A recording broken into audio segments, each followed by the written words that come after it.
Hello and welcome back. We are going to be doing some cleaning on this car. We're going to get rid of all this nasty moss and lichen, give it a once over, and maybe clean the engine bay while we're at it as well. So I think we're going to first start off by shop vacuuming around the front. So let's hook up the shop vac and get that clean and remove as many leaves as we possibly can. I'm also taking the advice of one of our viewers, and I'm just going to apply some oil to the joints here so that everything's a little bit smoother than it previously was.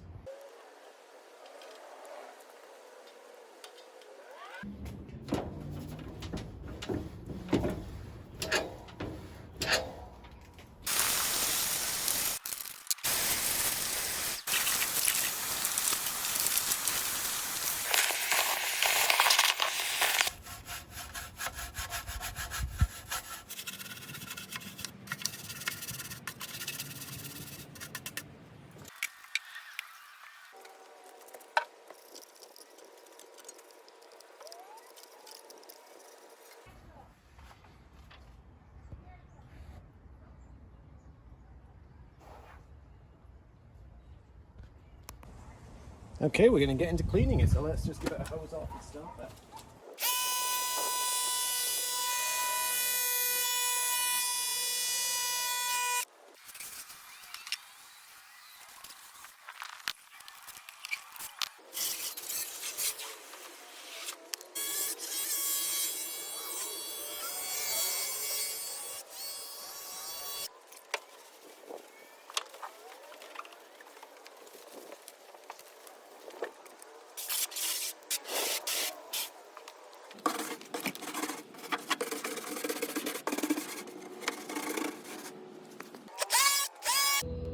Who says you need fancy tools? Let's just grab the hose.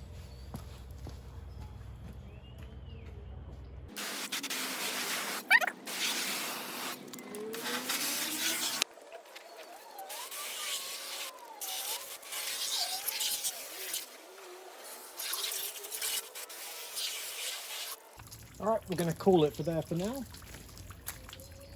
But we're not done, so we'll be back to this another time. I think it's time to fix the brakes. So let's pop the hood and let's bleed these suckers.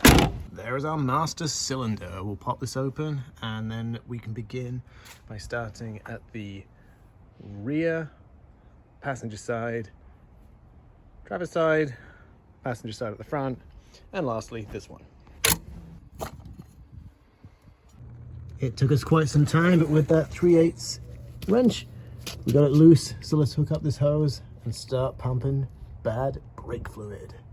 I am pleased to say we are about just over halfway done. This was really difficult to get off, did not want to move.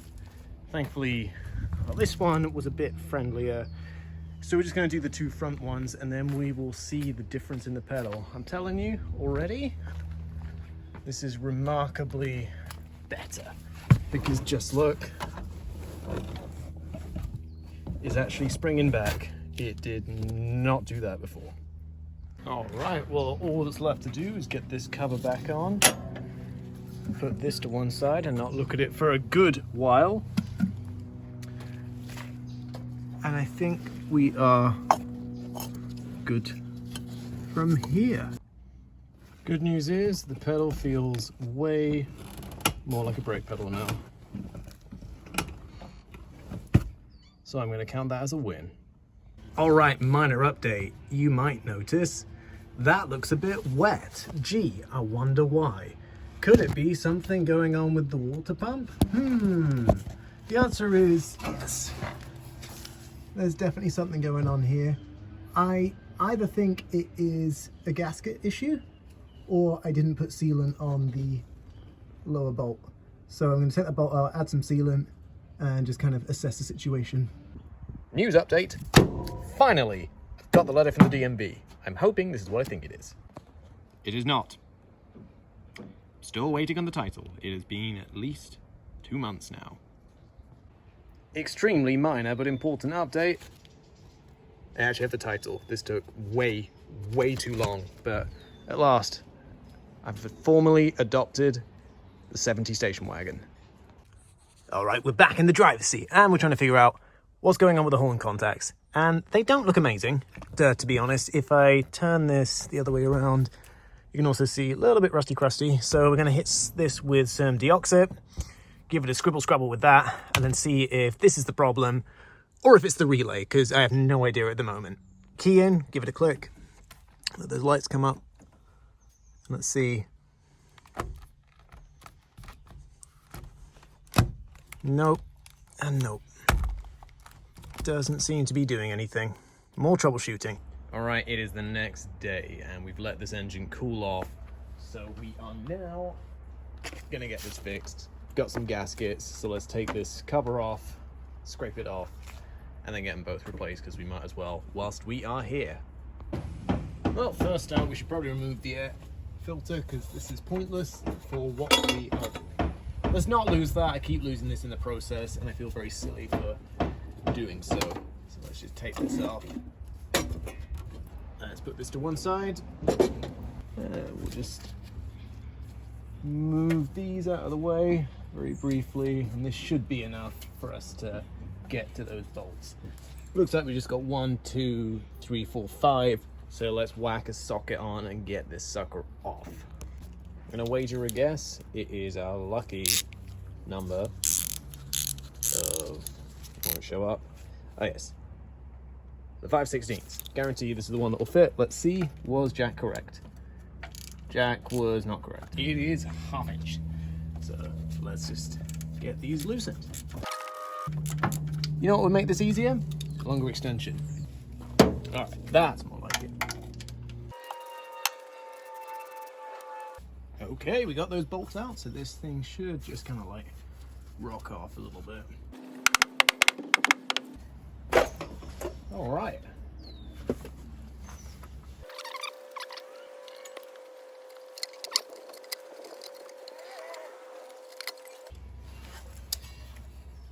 Yeah, that doesn't look fantastic. Let's get this cleaned up. We might as well degrease it while we're here too.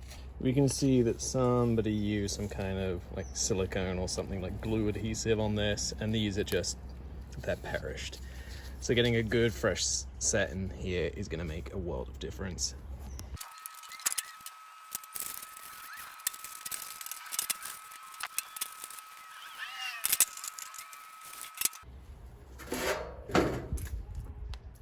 We have the gasket applied, so we're gonna try and get this on without everything falling apart, which guarantee you is not gonna happen in the way that I hoped, but you know, that's just the way these things go. So we're gonna do similar to what we did before. We are just gonna probably reposition this. Let's do something like that. Yeah, that makes my life easier. Let's get rid of this stuff, keep it out of the way, and let's get this on. The bell check here. That feels pretty good. And last, all right, do that. Slot this on again.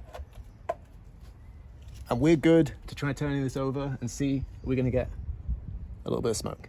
The answer is no, we're not, because I'm optimistic. Let's be sure just to hook up that battery. Always smart when you want to turn the engine on. Yeah, this can stay there. Actually, I should probably hook that up because that's a silly thing to forget. Let's just quickly install that cover.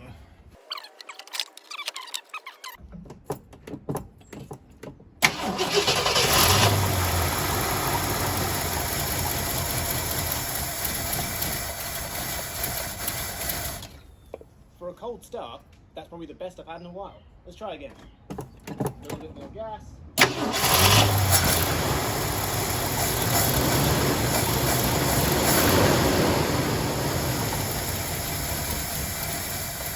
It smells vile in here. It smells absolute shit. And if you heard that, that was my wife. She doesn't like this car. There is, unfortunately, tiny little bit going on there. That has not made me very happy. All right, well, I just noticed something, which is always a good tip when you are reassembling and doing things. If I just get this back on its sprung, I noticed that this part of the water pump, I didn't do the hose clamp part. So I'm gonna fix that because that's a dum-dum error. And around these parts, we don't like dum-dum errors. To be honest, I don't think anybody does.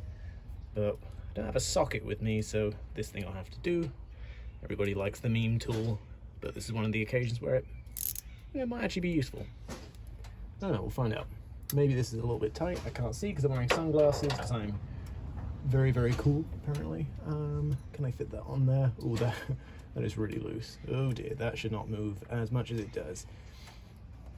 You can't hear on camera, and that's totally fine, but effectively this was hissing quite a lot. Remember, always check your hose clamps, otherwise you look like a dingus, and we don't like that, do we? That looks pretty good. Let's just double check these. It seems fine. Yeah, that all seems good. Let's try turning it on again, and maybe we'll get a better result.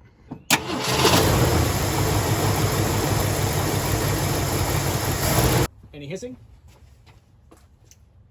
No, gone. Nice. So it indeed was this little hose clamp. Don't forget, hose clamps. It's been about a week, but it's just nice to see it idled with no hands, no feet on the pedals. Brake pedal currently doesn't really come back. We're gonna try some of this. Apparently this should fix it. It's kind of unbelievable, but it actually worked. We are trying to get this open. These two screws were totally stripped with a combination of this manual impact driver, a drill which did nothing, and one of these handy dealies. We got these screws out, but now we're just trying to work out how can we get this panel up and over, because we need to expose the linkage inside here, because right now it's obviously stuck, so something's going wrong, but we don't want to cut a hole here to expose it. And if I give it a good kick, yeah, doesn't do a thing. So just figuring out how to slide this thing up. Not going to pretend otherwise. This door just does not want to open, so for the time being I'm just going to have to leave it, because I've already spent nearly 2 hours trying to get this going and I've made not a lot of progress. You know, sometimes it's all right to just cut your losses and move on to something else. I did something and it didn't work. So I wanted to repair the gas tank, so I put a patch on here and I just looked under here to see what the deal was, and it just came off. I don't actually know where it is, but what we're having an issue with is we've got gasoline leaking out this side, but the left side is good. So I'm going to put a floor jack under and basically tilt the car so that what's left in the tank will slop to this side. We'll leave it to kind of settle for a bit, put the patch on, leave it for a couple of days, and hopefully no more gas leaks, because this thing is full of pinholes. And if you didn't know, finding a gas tank for a Country Squire at this age is really difficult. And please always remember, use jack stands. I don't want you getting your melon crushed under your project car. Well, the good news is it's definitely on the slant, but I think we can make that better. So I'm going to do something stupid, and I'm just going to take the air out of this tire, get it a bit low. It's just going to be like that for a day. We've got the car on a jack stand and the jack down, but you can see up here, this is where the problem is. So we're going to get that fixed. This also looks like a leak, but it actually isn't. It's just some residue, which is good. So yeah, we're going to get the stuff applied here and patch this up, because those are a couple of little, you're going to see here, yeah, we've got some pinholes. I really hope we can get this sorted. Well, it ain't sexy, but this will help. There's something funky going on here, and it seems to be leaking fuel out the bottom, so we're going to try and figure out why. Well, we found out that the issue actually lies in here. The threads on, this thing will focus, but the threads are completely busted. So you can kind of see, whoops.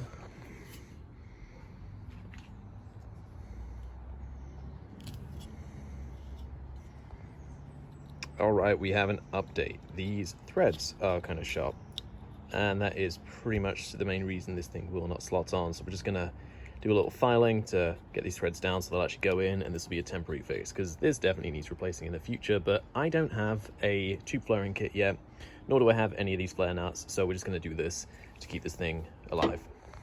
Oh, friends, we finally got the fuel line to seat within the fuel pump. There's some little sealant on it.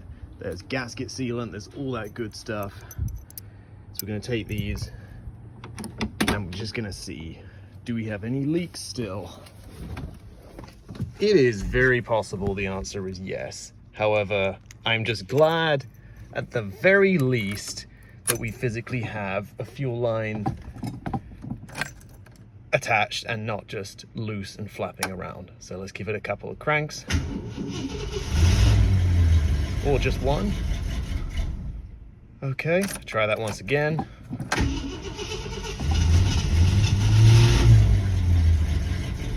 And now let's go and check it out.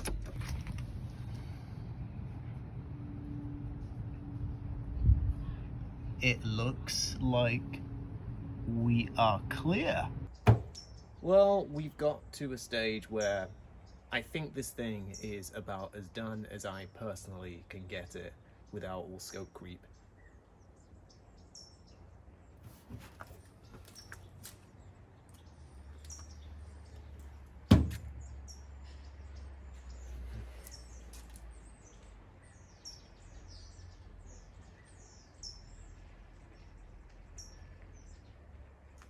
I am so pleased that we've been able to get a whole bunch of stuff done on this, and it is working better than it did when I found it just around the corner from here a few months back. But I think I have hit the point with the 70 Country Squire where I think it's time to move it on to someone who's going to really love it. Don't get me wrong, I've had a whole lot of fun working on this, learning all the intricacies and weird little things, but realistically I think I'm more of a Volkswagen guy. So I have found someone who was very interested. They used to have this exact model and they wanted to find another one to restore. So they're going to be coming down this weekend. Just been buttoning some stuff up for them so that we can get this thing onto a trailer. And then, yeah, I'm just really glad it's going to go to someone who knows these things intimately. When we had our first phone chat, it was very clear how much the buyer understands about these cars and how they all work. He had so many specific questions that instantly made you completely trust that, yeah, you know what you're talking about. This is probably the right project for you. So we're going to be moving this thing on. A little bit sad to see it go, but it's been good fun. And I wish I was exaggerating. I will probably be picking up an additional project car within the next 2 or 3 days after this thing has its send off. So yeah, really glad that you could come along for the ride and see what I was doing with this, but it's time for Alma to find a new home and to get all fixed up and all restored and all that good stuff. And as we prep this thing to get back on the road into its new home, we've got a few little things to button up. This little bracket, I think it was for the AC, and there's a pulley thing here, a little bit loose, and we need to attach this to make sure the power steering pump doesn't kind of wobble, so we're going to get that attached now.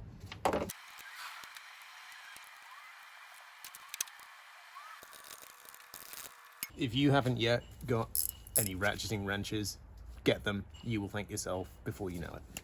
So this one's a little bit harder to see. There is a bracket on the bottom of the power steering pump here that needs to be kind of over here. So we're just going to remove it, spin it around, and see if we can't get this thing reattached. So we're going to be going back down there with this 14, because that's just what we got. Actually, we can fit this one over there. This might make my life a bit easier. This bracket thing is now kind of loose. Today's conundrum is, what way on does this bracket go for the power steering? Because right now, if I put my hand in here, you can see that it moves a bit too much. There is one bolt just here, but that is not enough to hold it in place. So we need this, and this attaches to, there's a bracket kind of just here, roughly. That's going to focus. So I'm just trying to figure out what the orientation is. It feels like it should go on that way, but it doesn't seem to fit with this pop out. So maybe it's reversed or something. I don't know. We're going to figure this out. So that took quite a long time. We're going to get the belt back on, give the steering. All right, we're putting the belt back on. So this just requires looping it around the fan, as we're doing here. Then we're going to add some tension, get it all secured, and then we should be all, good to go, which is kind of nice. So I'm just looping this through here, making sure it doesn't get caught on anything, because that would be kind of annoying. All right. Down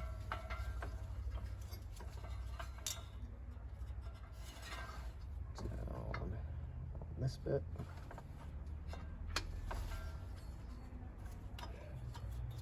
But there. Okay, just lower that down. That is now on here. Cool. And then we're just gonna tighten everything up and then see if this works. Well, let's see if anything bad happens when I try and turn it on. Hoping the answer to that is no. I think we should be good. Tension here looks pretty decent. So let's crank it up. Of course, it would help if I connected the battery. There we go.